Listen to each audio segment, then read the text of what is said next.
SP news కి స్వాగతం. Bulletin లో ముందుగా హెడ్లైన్స్.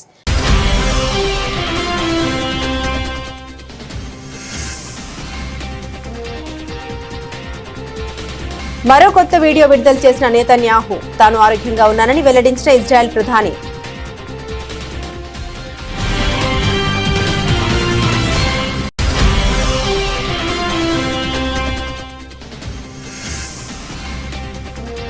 ఐరాస వేదికపై పాకిస్తాన్ ఏకీభవించిన భారత్. ఆఫ్ఘనిస్తాన్ పై వైమానిక దాడులు చేయడంపై తీవ్ర ఆగ్రహం.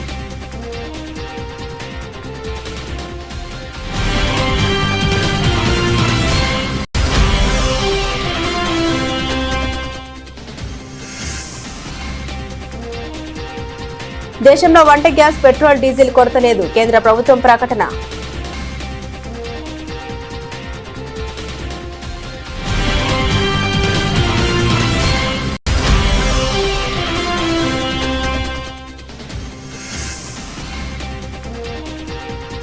భారత్ కు భారీ ఊరట. క్షేమంగా ముంద్రా పోర్టుకు చేరుకున్న ఎల్పీజీ ట్యాంకర్ శివాలిక్.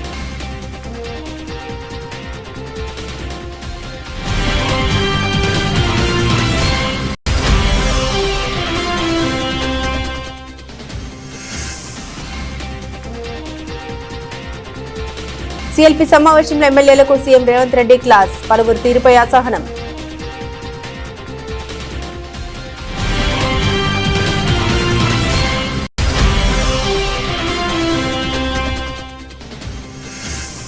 గత వైసీపీ ప్రస్తుత కూటమి ప్రభుత్వంపై వైఎస్ షర్మిల తీవ్ర విమర్శలు. పథకాలను కేవలం తమ పార్టీ కార్యకర్తలకే పరిమితం చేస్తున్నారని ఆరోపణ.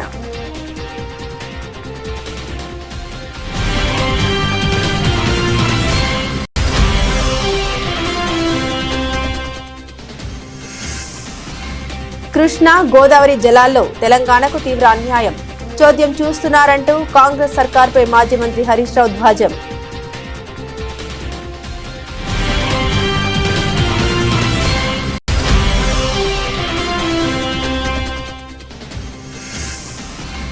గుండెపోటు కథ ఆమె సృష్టే. వివేక కేసులో సునీతపై అవినాష్ రెడ్డి సంచలన ఆరోపణ.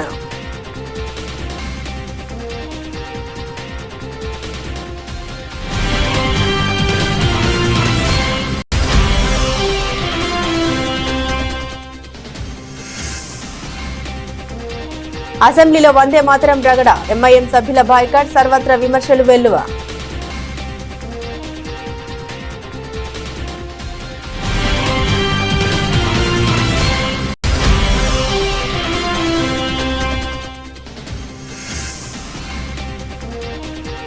పార్టీని క్షేత్రస్థాయిలో మరింత బలోపేతం చేయాలి. పార్టీ శ్రేణులకు పిలుపునిచ్చిన సజ్జల రామకృష్ణారెడ్డి.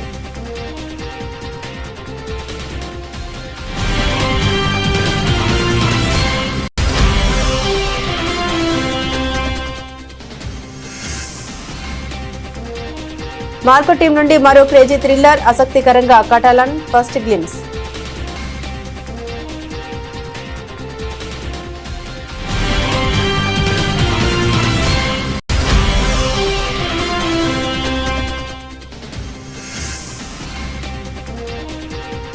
షాక్ ఇచ్చిన పసిడి. భారీగా పెరిగిన ధరలు.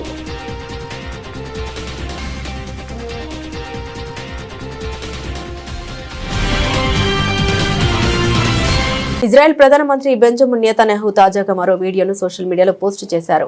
ఇరాన్ దాడిలో నెతన్యాహు మరణించారంటూ జరుగుతున్న ప్రచార నేపథ్యంలో కొత్త వీడియోను పోస్టు చేస్తూ తాను ఆరోగ్యంగా ఉన్నామని ఆయన వెల్లడించారు. ఈ పర్యాటక ప్రాంతంలో తీసిన ఓ వీడియోలో నెతన్యాహు జనంలోకి వెళ్లడం, వారిని పలకరించడం చూడొచ్చు.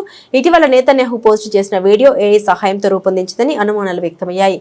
ఆయన చేతికి 6 వేళ్లు ఉన్నాయన్న పోస్టు నెట్టింట వైరల్ అయింది. దీంతో నెతన్యాహు ఓ కాఫీ షాప్ కు వెళ్లి కాఫీ తాగుతూ వీడియో విడుదల చేశారు. తన చేతి వేలు చూపిస్తూ వేళ్లు లెక్కిస్తున్నారా, ఇదిగో చూడండి, నా చేతికి 5 వేళ్లు ఉన్నాయి కదా, బాగా చూడండి, నా చేయి చాలా అందంగా ఉంది కదా అంటూ జోకులు పేల్చారు. యుద్ధం జరుగుతున్న వేళ శత్రువు చేసే అబద్ధపు ప్రచారాలను నమ్మవద్దని, తాను పూర్తి ఆరోగ్యంగా ఉన్నామని ఆయన తెలిపారు. ఐరాస వేదికపై పాకిస్తాన్ ను భారత్ ఏకీపారేసింది. ఇస్లామోఫోబియాపై కల్పిత కథలు అల్లడం, రంజాన్ మాసంలో ఆఫ్ఘనిస్తాన్ పై వైమానిక దాడులు చేయడం వంటి అంశాలపై ఐరాస వేదికపై పాకిస్తాన్ ను భారత్ తీవ్రంగా విమర్శించింది. ఈ సందర్భంగా భారతదేశ ప్రతినిధి మాట్లాడారు. మా దేశం 4 ప్రధాన మతాలకు జన్మనిచ్చింది మరియు ఆ ప్రధాన మతాలు ఇక్కడ శాంతియుతంగా సహజీవనం చేస్తున్నాయని తెలిపారు. My delegation strongly condemns violence and hatred in the name of religion, regardless of the religion under question. As a nation where followers of virtually every major world religion coexist peacefully, and a nation that has given birth to 4 major world religions, namely Hinduism, Buddhism, Jainism, and Sikhism, India, more than any other country, is acutely aware of the need for a world free from religious discrimination. The philosophy of Sarva Dharma Samabhava, implying equal respect for all religions, has been the civilizational way of life for India and one that inspired the secular ethos of the Indian Constitution. Chair, history bears repeated witness to how the politicization of religion does not solve and resolve grievances. However well-intentioned, they risk lending legitimacy to precisely this kind of selective, polarizing narratives that breed further division. The United Nations was conceived as an institution that transcends religion, culture, and politics. Its credibility rests on universality and impartiality. We therefore urge caution against frameworks that exclusively focus on one faith without addressing the broader phenomenon of religiophobia in all its manifestations. This is why the 1981 Declaration on the Elimination of All Forms of Intolerance and of Discrimination Based on Religion or Belief remains, in our view, a very balanced and enduring instrument that enshrines the rights of all religious followers without privileging any. The United Nations' greatest contribution to peace and human dignity lies in its efforts to maintain international peace and security, bringing everlasting peace in conflict situation, its development work and humanitarian action, and its promotion of universal human rights, work that is conducted without regard to the faith of those it serves. Global public goods, like sunshine, should be available to one and all, irrespective of affiliations. The UN has built its credibility through tireless work on conflict resolution, poverty alleviation, and protection of civilians. We urge the UN to remain anchored to this founding spirit. I stress that it is important for the UN to take note of the rising trend and dangers of weaponizing religious identity and instrumentalizing it to serve narrow political ends by state and non-state actors alike. India's western neighbor is an excellent example of fabricating imaginative tales of Islamophobia in their neighborhood. One wonders what would brutal repression of Ahmadiyas in this country be termed, or the large-scale refoulement of the helpless Afghans or air-bombing campaigns in this holy month of Ramadan. India is home to more than 200 million Muslims. వంట gas కొరత ప్రచారంపై కేంద్ర ప్రభుత్వం కీలక ప్రకటన చేసింది. గృహ వినియోగదారులకు 100% LPG gas సిలిండర్లు అందుబాటులో ఉన్నాయని వెల్లడించింది. అన్ని రాష్ట్రాల్లోనూ ఎల్పీజీకి స్టాక్ గృహ అవసరాలకు సరిపోయేంత ఉందని తెలిపింది. పెట్రోల్, డీజిల్ కూడా తగినంత అందుబాటులో ఉందని కేంద్రం తెలిపింది. అన్ని చమురు శుద్ధి కర్మాగారాలు పూర్తి సామర్థ్యంతో పనిచేస్తున్నట్లు వెల్లడించింది. పెట్రోల్, డీజిల్ కొరత లేదని స్పష్టం చేసింది. इस स्थिति में जब हम एलपीजी को लेकर एक थोड़ी सी डिफ़िकल्ट सिचुएशन फेस कर रहे हैं, इस स्थिति में राज्य सरकारों का और स्टेट एडमिनिस्ट्रेशन का रोल बहुत इम्पॉर्टेंट हो जाता है, खासकर होर्डिंग को रोकने के लिए और ब्लैक मार्केटिंग को रोकने के लिए। इस संदर्भ में मैं बताना चाहूँगी कि राज्य सरकारों के लेवल पर कई सारी मीटिंग्स हो रही हैं और लगभग सभी स्टेट्स के अंदर कंट्रोल रूम्स सिचुएशन को मॉनिटर करने के लिए एस्टैब्लिश किए जा चुके हैं। रेड्स भी कंडक्ट हो रही हैं। मल्टीपल स्टेट्स में हमें इंफॉर्मेशन मिली है कि रेड्स कंडक्ट हो रही हैं, जैसे यूपी, हरियाणा, आंध्र प्रदेश, मध्य प्रदेश, आसाम, मिज़ोरम एट्सेट्रा। इसके अलावा हमारी ऑयल मार्केटिंग कंपनीज़ की जो इनकी अपनी वो टीम्स हैं, they have also been activated और लगभग 1100 लोकेशंस पर रिटेल आउटलेट्स और एलपीजी डिस्ट्रीब्यूटर्स पर सरप्राइज इंस्पेक्शंस कंडक्ट किए गए हैं। एक जो नया डेवलपमेंट हुआ है, भारत सरकार ने 14 तारीख को एक ऑर्डर इशू किया है और उसमें उसके द्वारा सभी लोगों से, जिन लोगों के पास पीएनजी और एलपीजी कनेक्शन दोनों हैं, से रिक्वेस्ट की गई है कि अगर आपके पास दोनों कनेक्शंस हैं तो कृपया अपना एलपीजी कनेक्शन को सरेंडर कर दें। So these are the important development other than what we have been discussing over the last few days. Advisory के बारे में मेरा आप लोगों के माध्यम से I will repeat what I have already said कि ऑनलाइन बुकिंग करें, आपकी डिलीवरी सिलेंडर की डिलीवरी घर पर होगी, डोर डिलीवरी होगी, इसलिए डिस्ट्रीब्यूटर्स के पास जाने की आवश्यकता नहीं है और अपनी ऑयल मार्केटिंग कंपनीज पर विश्वास रखें। मल्टीपल जो जहाँ पर alternate source of energy available है, पीएनजी वगैरह, वहाँ पर उस पर शिफ्ट हुए। सो दीज आर द अफवाहों से बचें और पैनिक बुकिंग से भी बचें। ధన్యవాదాలు. పశ్చిమాసియాలో ఉద్రిక్తతలు కొనసాగుతున్న వేళ భారత్కు ఇంధన సరఫరా విషయంలో భారీ ఊరట లభించింది. ఖతర్ నుండి ధృవీకృత పెట్రోలియం గ్యాస్ ఎల్పీజీతో బయలుదేరిన శివాలిక్ అనే భారత నౌక అత్యంత కీలకమైన హర్ముజ్ జలసంధిని దాటి సోమవారం సాయంత్రం 5 గంటలకు గుజరాత్లోని ముంద్రా పోర్టుకు సురక్షితంగా చేరుకుంది. ఈ నౌకలో సుమారు 45,000 మెట్రిక్ టన్నుల ఎల్పీజీ ఉంది. ప్రభుత్వ రంగ సంస్థ అయిన షిప్పింగ్ కార్పొరేషన్ ఆఫ్ ఇండియాకు చెందిన శివాలిక్, నందాదేవి అనే 2 నౌకలు కలిపి మొత్తం 92,700 మెట్రిక్ టన్నుల ఎల్పీజీని భారత్కు తీసుకొస్తున్నాయి. శివాలిక్ ఇప్పటికే తీరానికి చేరుకోగా నందాదేవి అనే మరో ట్యాంకర్ రేపు ఉదయం గుజరాత్లోని కాండ్లా పోర్టుకు రానుంది. ఈ విషయాన్ని కేంద్ర నౌకాశ్రయాలు, షిప్పింగ్ మంత్రిత్వ శాఖ ప్రత్యేక కార్యదర్శి రాజేష్ కుమార్ సిన్హా ధృవీకరించారు. పర్షియన్ గల్ఫ్ ప్రాంతంలో పనిచేస్తున్న భారత నావికులందరూ సురక్షితంగా ఉన్నారని, ఎలాంటి అవాంఛనీయ ఘటన జరగలేదని సిన్హా స్పష్టం చేశారు. ప్రస్తుతం హార్ముజ్ జలసంధికి పశ్చిమాన 22 భారత నౌకలు ఉన్నాయని, వాటిలో 611 మంది సిబ్బంది ఉన్నారని తెలిపారు. వీటితో పాటు యుఏఈ నుండి సుమారు 81,000 టన్నుల ముడి చమురుతో వస్తున్న జగ్లాడ్కి నౌక కూడా ముంద్రా పోర్టుకు వస్తుందని, ఈ నౌకలోని సిబ్బంది కూడా క్షేమంగా ఉన్నారని అధికారులు వెల్లడించారు. తెలంగాణ ముఖ్యమంత్రి రేవంత్ రెడ్డి సీఎల్పీ సమావేశంలో ఎమ్మెల్యేలకు క్లాస్ తీసుకున్నారు. పలువురి తీరుపై ఆయన అసహనం వ్యక్తం చేశారు. సీఎల్పీ సమావేశం సందర్భంగా ఆయన మాట్లాడుతూ అసెంబ్లీలో బయట అనవసర విషయాలు మాట్లాడవద్దని సూచించారు. సభకు అన్ని విధాలుగా ప్రిపేర్ అయి రావాలని అన్నారు. బయట చిట్చాట్లు మానివేయాలని అన్నారు. ఎమ్మెల్యేలు తమ నియోజకవర్గాల్లోని సమస్యల్ని చెప్పుకోవడానికి మంత్రులు వారికి సహాయం ఇవ్వాలని సూచించారు. ఎమ్మెల్యేలు చెప్పే సమస్యలకు స్పందించాలని అన్నారు. ఇక నుండి తాను కూడా ఎమ్మెల్యేలకు సమయం ఇస్తామని ముఖ్యమంత్రి అన్నారు. సభలో ప్రతిపక్షాల ప్రతి అంశానికి కౌంటర్ ఇవ్వాలని సూచించారు. ఇప్పటి సీఎల్పీ సమావేశానికి 6 సభ్యులు రాలేదని ముఖ్యమంత్రి సీరియస్ అయ్యారు. సీఎల్పీకి రాలేనంత బిజీగా ఉన్నారని అసహనం వ్యక్తం చేశారు. ఆరోగ్య సమస్యలు ఉంటే మాత్రం మినహాయించవచ్చని పేర్కొన్నారు. అసెంబ్లీకి ప్రతి ఒక్కరూ హాజరు కావాల్సిందని స్పష్టం చేశారు. తాము ప్రవేశపెట్టనున్న ఈ బడ్జెట్ ఇన్నోవేటివ్ గా ఉంటుందని, విద్యా వైద్యంకు ప్రాధాన్యత ఉంటుందని వెల్లడించారు. గత వైసీపీ ప్రభుత్వం పైన, ప్రస్తుత టీడీపీ కూటమి ప్రభుత్వం పైన ఏపీ కాంగ్రెస్ అధ్యక్షురాలు వైఎస్ షర్మిల తీవ్ర విమర్శలు చేశారు. సంక్షేమ పథకాలను కేవలం తమ పార్టీ కార్యకర్తలకే పరిమితం చేస్తున్నారని, ఇదే సరైన పద్ధతి కాదని ఆమె హితవు పలికారు. ప్రజలను ప్రజలుగా చూడాలి తప్ప వారికి పార్టీ రంగు పొలవడం తగదని అన్నారు. మహాత్మా గాంధీ జాతీయ గ్రామీణ ఉపాధి హామీ చట్టం పరిరక్షణ యాత్రలో భాగంగా ఆమె శ్రీకాకుళం జిల్లాలో పర్యటిస్తున్నారు. ఆమదల వలస నియోజకవర్గం కొర్లకోట గ్రామంలో నిర్వహించిన రచ్చబండ కార్యక్రమంలో ఆమె మాట్లాడారు. తన తండ్రి దివంగత ముఖ్యమంత్రి వైఎస్ రాజశేఖర రెడ్డి హయాంలో పార్టీలో కులమతాలకు అతీతంగా అందరికీ పథకాలు అందేదని గుర్తు చేశారు. కానీ గత 10 ఏళ్ల వైసీపీ పాలనలో ఆ పార్టీ కార్యకర్తలకే లబ్ధి చేకూర్చారని, ఇప్పుడు చంద్రబాబు ప్రభుత్వం కూడా అదే బాటలో నడుస్తుందని విమర్శించారు. ఒకప్పుడు రాజశేఖర రెడ్డి గారు ముఖ్యమంత్రిగా ఉన్నప్పుడు పార్టీలకు అతీతంగా, కులాలకు అతీతంగా, మతాలకు అతీతంగా అన్ని పథకాలు అందరికీ అందజేసేవాళ్ళు. పార్టీలకు అతీతంగా ఎందుకంటున్నాము అంటే ఈ రోజు రాజకీయాలు అలా లేవు.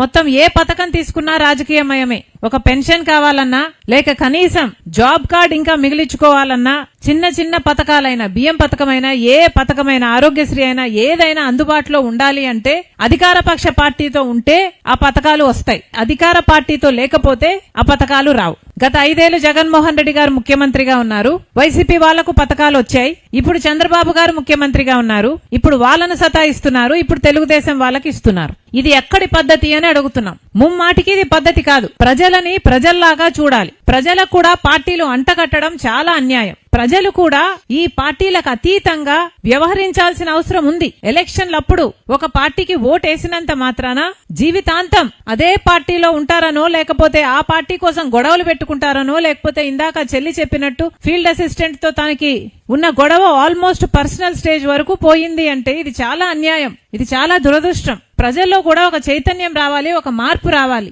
మీ అందరూ గమనించాల్సింది ఏమిటి అంటే నాయకులు ఎలా ఉన్నారో ఒకసారి చూసుకోండి. నాయకులు బాగుంటే ప్రజలు బాగుంటారు. యదా రాజా తదా కాడర్ అన్నారు. ప్రజలు బాగుండాలి అంటే నాయకులు బాగుండాలి, కాడర్ బాగుండాలి. ఆ నాయకులు ఇచ్చే ఉద్దేశం కూడా, నాయకులు చెప్పే సిద్ధాంతాలు కూడా ప్రజల కోసం రూపొందించినట్టుగా ఏ పథకమైనా ఉండాలి. రాజశేఖర రెడ్డి గారు చేసినట్టుగా పార్టీలకు అతీతంగా వ్యవహరించాలి తప్ప ఎలక్షన్లు అయిపోయిన మళ్లీ 5 సంవత్సరాలు, మళ్లీ ఎలక్షన్లు వచ్చేంత వరకు ఇదే పార్టీల మయ రాజకీయాలుంటే ప్రజలు చాలా ఇబ్బంది పడతారు. కృష్ణా గోదావరి జలాల్లో తెలంగాణకు తీవ్ర అన్యాయం జరుగుతున్న కాంగ్రెస్ సర్కార్ చోద్యం చూస్తుందని మాజీ మంత్రి ఎమ్మెల్యే హరీష్ రావు అన్నారు.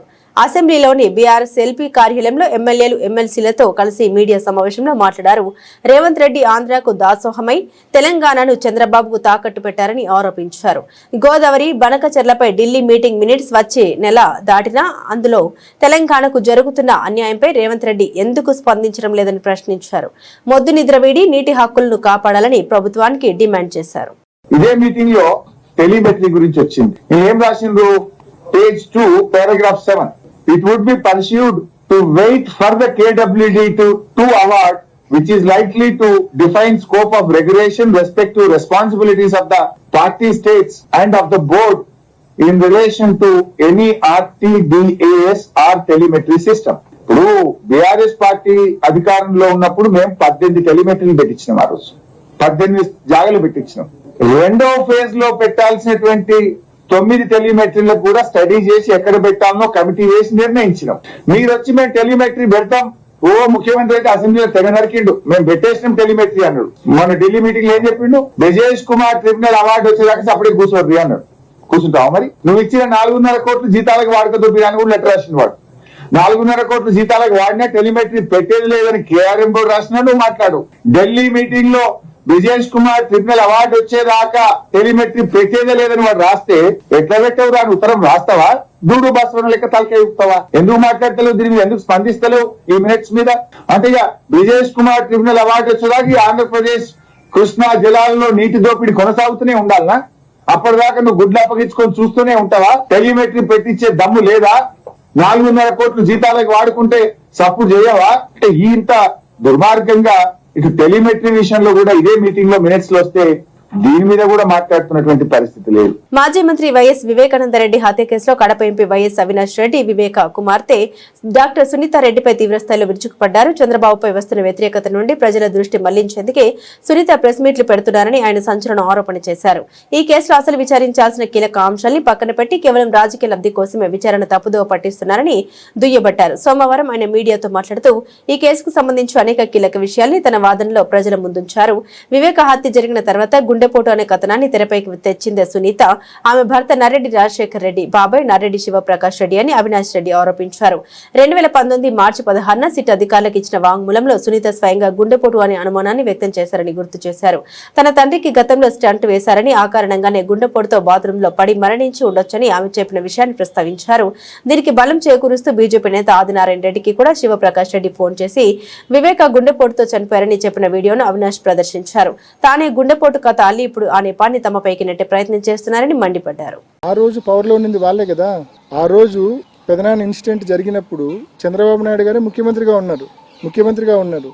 ఆ రోజు 3 నెలల పాటు విచారణ సంస్థ సిట్ అయినా మరొకటైనా వాళ్ళ చేతిలోనే ఉన్నింది. నిజంగా అట్లా ఏదున్నా కూడా వాళ్ళు తేల్చిండాలి కదా. ఇంకోటి హార్ట్ అటాక్ థియరీ గురించి ఇందాక ఒక అంశం మీకు చెప్పా. ఏ రకంగా కొంతమంది విట్నెస్లతో వాళ్ళ ఇంట్లో వాళ్ళతో వాళ్ళ దగ్గర వాళ్ళతో ఏ రకంగా ట్యూటర్ చేసి ట్రైన్ చేసి అవినాష్ రెడ్డి పేరు చెప్పండి, గుండెపోటు అని చెప్పినాడని చెప్పండి అని. మీకు ముఖ్యంగా హార్ట్ అటాక్ అనే థియరీ పెదనాన్న చనిపోయిన మరుసటి రోజు అప్పుడు చంద్రబాబు నాయుడు గారి ఆధ్వర్యంలో ఆ గవర్నమెంట్ వీళ్ళకి బాగా ఇష్టమైన గవర్నమెంట్ కదా. మా అక్క గారికి చంద్రబాబు నాయుడు గారి గవర్నమెంట్ అంటే చాలా ఇష్టం.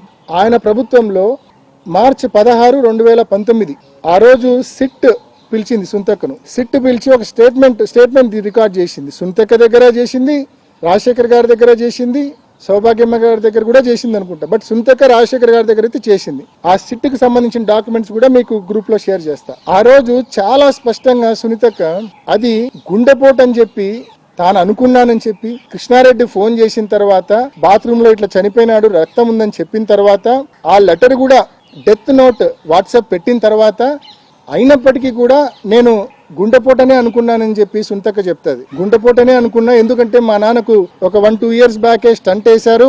ఆ స్టంట్ వేసిన తర్వాత ఇంకా ఫర్దర్ బ్లాకేజెస్ ఉన్నాయి. ఆ కారణం చేత గుండెపోటు వచ్చి బాత్రూంలో పడిపోయి చనిపోయినాడేమో అని చెప్పి గుండెపోటు థియరీ సృష్టించిందే సునీతక్క.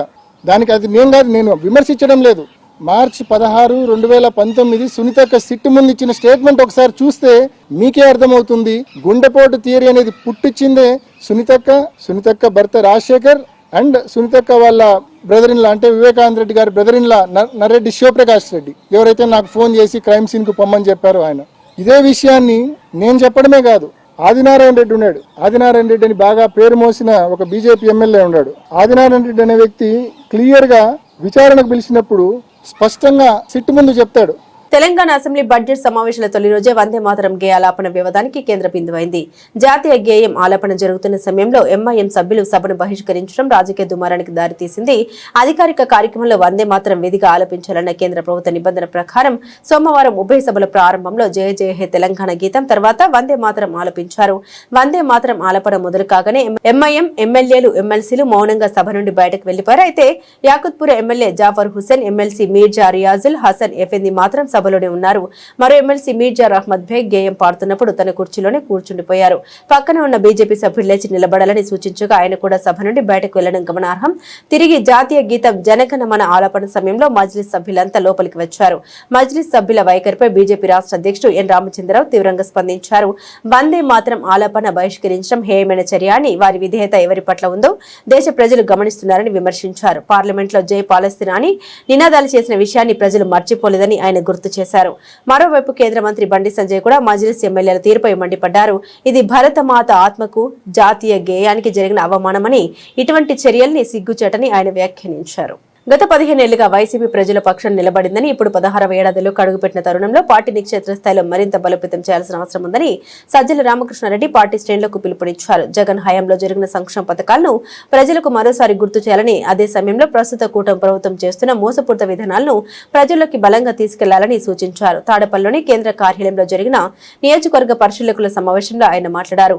కూటమి ప్రభుత్వ వైఫల్యాన్ని ఎండగట్టాలని అన్నారు. ముఖ్యంగా టీడీపీ సాగిస్తున్నప్పుడు తప్పుడు ప్రచారాన్ని వాస్తవాలతో తిప్పికొట్టాలని సజ్జల తెలిపారు. బూత్ స్థాయి నుండి పార్టీ నిర్మాణాన్ని పటిష్టం చేయాలని దిశానిర్దేశం చేశారు. ఓటర్ల జాబితా సవరణ విషయంలో కార్యకర్తలు అప్రమత్తంగా ఉండాలని ఆయన హెచ్చరించారు. వైఎస్ఆర్ కాంగ్రెస్ పార్టీ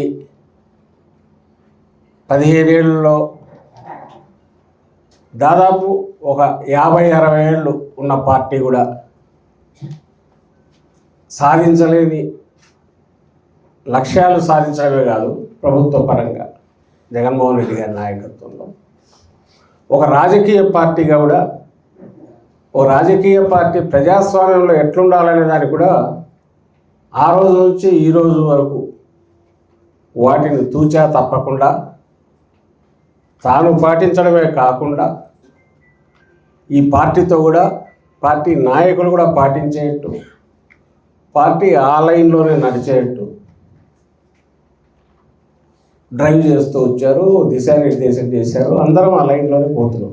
ప్రజాస్వామ్య వ్యవస్థలో ప్రజల అభిప్రాయంకి తగినట్టు ప్రభుత్వాలు ఎట్లా నడవాలి అని ఏమేమైతే వాళ్ళు ఆలోచించారో, ఆశించారో వాటికి తగినట్టే 100కు 100% చిన్నపాటి, అది ఎంత కఠిన పరీక్ష అయినా సరే ఆ ప్రాసెస్లో మనం ఎన్ని పార్టీ పరంగా నష్టపోవాల్సి వచ్చినా సరే తట్టుకొని మాత్రం దాన్ని ఫాలో అవుతూ వచ్చింది మన పార్టీ, మన నాయకుడు. అందుకే ఈరోజు అంత మనం 5 ఏళ్లలోనే ఒక చరిత్ర సృష్టించగలిగాం. దేనికైనా ఎస్ మేము రెడీగా ఉన్నామనే కార్యకర్తలు, అలాగే ఏ బాధ్యత అయినా తీసుకుంటామనడానికి కింది స్థాయి గ్రాస్ రూట్స్ నుంచి నాయకులు తయారవుతున్నారు. కోఆర్డినేటర్కి కేంద్ర బిందువుగా, అంటే అసెంబ్లీ నియోజకవర్గ అభ్యర్థి కావచ్చు, కోఆర్డినేటర్ కావచ్చు, అనుసంధానమై పైకి నడుస్తుంది.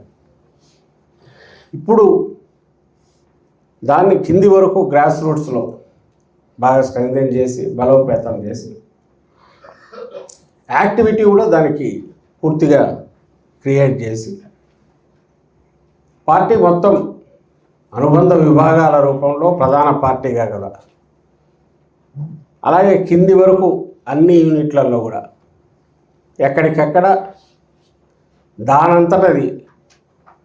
మలయాళ star hero Antony Verghese Pepe కథానాయకుడిగా నటిస్తున్న సరికొత్త యాక్షన్ థ్రిల్లర్ కటాలన్ మార్కో వంటి భారీ యాక్షన్ సినిమాను అందించిన క్యూబ్స్ ఎంటర్టైన్మెంట్ సినిమాను నిర్మిస్తుండగా పాల్ జార్జ్ దర్శకత్వం వహిస్తున్నాడు. తాజాగా ఈ సినిమా నుండి ఫస్ట్ గ్లిమ్స్ విడుదల చేసింది చిత్ర యూనిట్.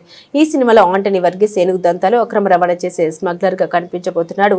ఇందులో మన టాలీవుడ్ నటుడు సునీల్ మరియు వెటాయన్ ఫేమ్ దుచారా విజయన్ కీలక పాత్రలో నటిస్తుండడం విశేషం. ఈ చిత్రం సమ్మర్ కానుకగా మే నెలలో ప్రేక్షకుల ముందుకు రాబోతుంది. సామాన్యులకు బంగారం అందని ద్రాక్షలుగా మారుతుంది. గత కొన్ని రోజులుగా స్థిరంగా ఉన్న పసిడి ధరలు ఒక్కసారిగా రాకెట్ల దూసుకెళ్తున్నాయి. మంగళవారం MCX మార్కెట్ ప్రారంభం కావడమే భారీ లాభాలతో మొదలైంది. ఏప్రిల్ గోల్డ్ కాంట్రాక్టులు 0.5% పైగా పెరిగి 1,56,740 మార్కును తాకాయి. వెండి పరిస్థితి కూడా అలాగే ఉంది. ఏకంగా 1% లాభపడి కిలో వెండి ధర 2,59,569 వద్ద ట్రేడ్ అవుతుంది. బంగారం ధరలు ఈ స్థాయిలో పెరగడానికి ప్రధానంగా 3 అంతర్జాతీయ కారణాలు కనిపిస్తున్నాయి. పశ్చిమాసియాలో అమెరికా, ఇరాన్ మధ్య కొనసాగుతున్న భీకర యుద్ధం ప్రపంచ మార్కెట్లను కుదిపేస్తుంది. యుద్ధం ఎప్పుడు ముగుస్తుందో తెలియని అనిశ్చితి నెలకొనడంతో ముదుపర్లు స్టాక్ మార్కెట్ల నుండి పెట్టుబడుల్ని ఉపసంహరించుకుని బంగారంలో పెడుతున్నారు. ప్రస్తుతానికి అంతర్జాతీయ మార్కెట్లో స్పాట్ గోల్డ్ ధర ఔన్స్ కు $5,000 మార్కును దాటేసింది. ఇదే ధోరణి కొనసాగితే గనక దేశీయ మార్కెట్లో త్వరలోనే 10 గ్రాముల బంగారం ధర 1,60,000 మార్కును చేరిన ఆశ్చర్యపోనక్కర్లేదని విశ్లేషకులు అంచనా వేస్తున్నారు. బులెటిన్ ముగించే ముందు హెడ్లైన్స్ మరోసారి.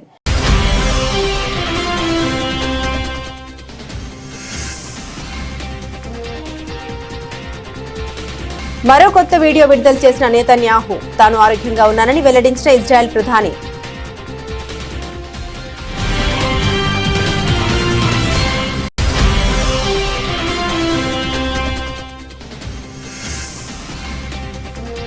ఐరాస వేదికపై పాకిస్తాన్ ఏకీభవించిన భారత్. ఆఫ్ఘనిస్తాన్ పై వైమానిక దాడులు చేయడంపై తీవ్ర ఆగ్రహం.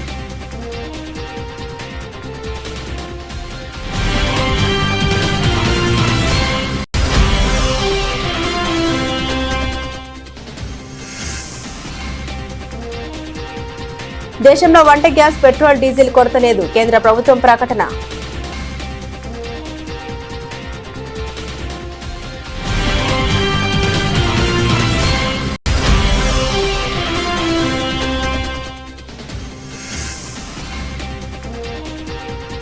భారత్ కు భారీ ఊరట. క్షేమంగా ముంజా పోర్టుకు చేరుకున్న LPG ట్యాంకర్ శివాలిక్.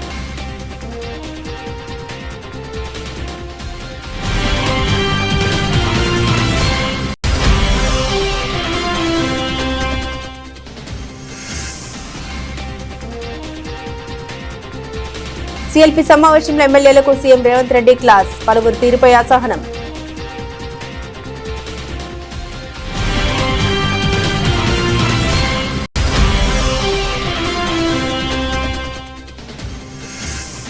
గత వైసీపీ ప్రస్తుత కూటమి ప్రభుత్వంపై వైఎస్ షర్మిల తీవ్ర విమర్శలు. పథకాలను కేవలం తమ పార్టీ కార్యకర్తలకే పరిమితం చేస్తున్నారని ఆరోపణ.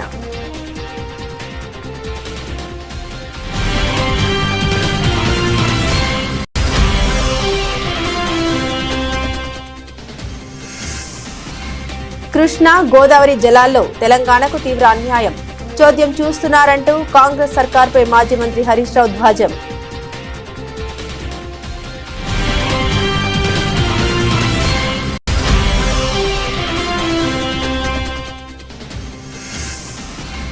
గుండెపోటు కథ ఆమె సృష్టే. వివేక కేసులో సునీతపై అవినాష్ రెడ్డి సంచలన ఆరోపణ.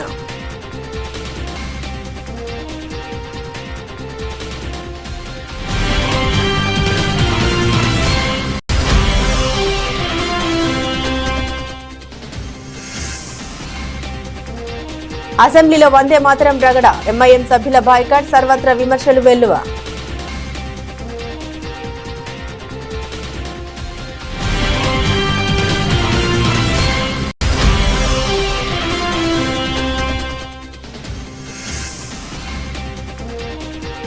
పార్టీని క్షేత్రస్థాయిలో మరింత బలోపేతం చేయాలి. పార్టీ శ్రేణులకు పిలుపునిచ్చిన సజ్జల రామకృష్ణారెడ్డి.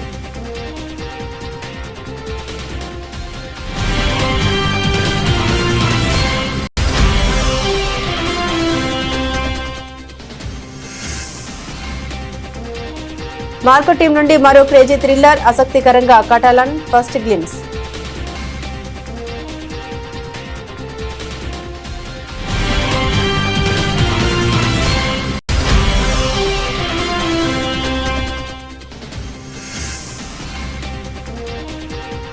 షాక్ ఇచ్చిన పసిడి. భారీగా పెరిగిన ధరలు.